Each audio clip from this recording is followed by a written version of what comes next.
Olá, eu sou a Betina. Vou falar sobre caracterização das propriedades mecânicas da celulose utilizando dinâmica molecular.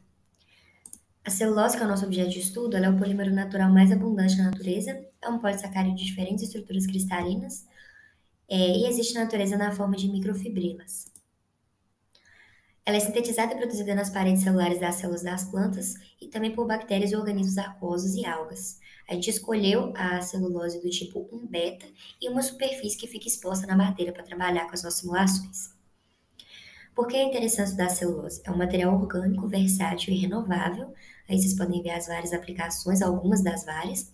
E os holomorfos de celulose mostram uma grande diferença na forma como as contribuições de energia elástica são distribuídas. Por isso é importante a gente caracterizar bem esse material e ver o módulo de Young e como ele pode influenciar nas diferentes aplicações da celulose. Bom, a gente visa realizar simulações computacionais de dinâmica molecular clássica para caracterizar as propriedades mecânicas da celulose 1-beta através de curvas de força por indentação.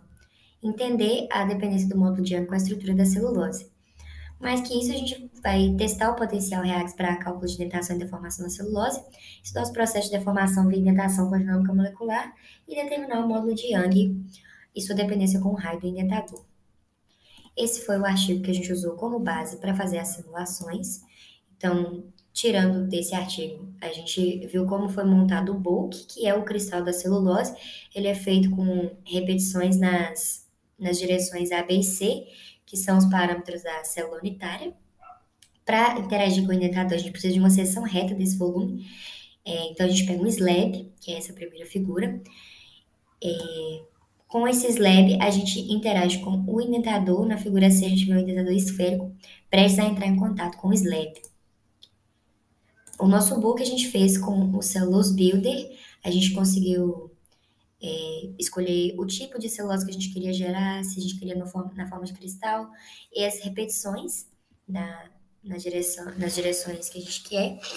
A gente pegou um slab, a gente mesmo construiu o slab a partir desse book 4x12, que é um pouco menor do que o utilizado no artigo, mas é devido ao custo computacional. Dinâmica molecular é feita através do LAMMPS. É uma ferramenta computacional que vai simular o comportamento dinâmico de um sistema molecular integrando as equações de movimento. Como a dinâmica molecular clássica, a gente integra as equações de movimento de Newton. A gente consegue, a partir de uma soma de potenciais, a gente integra a aceleração e consegue encontrar a velocidade e integra novamente e encontra a posição. Alguns aspectos de dinâmica molecular. Bom, tem os ensembles, que é a configuração na qual o sistema é submetido durante a simulação. Ele indica quais parâmetros vão ficar constantes ao longo da simulação. Então, todas as nossas simulações foram feitas a 300 Kelvin, no NVT e no NPT, que é número de mols, volume e temperatura, número de mols, pressão e temperatura constantes. O algoritmo de Verlet é um método de integração para a dinâmica molecular do LAMMPS. Ele vai integrar as equações de movimento de Newton usando as posições e velocidades anteriores no tempo para prever as novas posições e velocidades no tempo. O potencial de interação usado para descrever todas as interações entre os átomos foi o Reax-FF. Ele faz uma equilibração de cargas a cada passo da simulação para controlar as interações eletrostáticas. Para estabilizar as configurações das temperaturas e pressões desejadas, a gente usou o termostato e barostato de Moser-Hoover, que é um algoritmo que vai atualizando a posição e a velocidade para átomos de cada grupo a cada time step, a partir das informações vindas das integrações. O indentador, por fim, ele é inserido na caixa de simulação e ele vai repelindo os átomos com os quais tem contato. Então, ele vai sendo empurrado para dentro do material.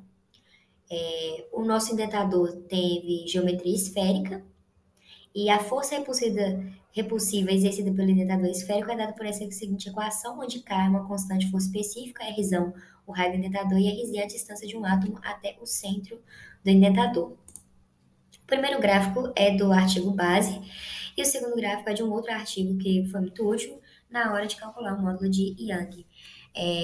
Esse segundo gráfico, as equações foram tiradas desse artigo e o módulo de Young é uma propriedade mecânica que vai medir a rigidez de um material sólido.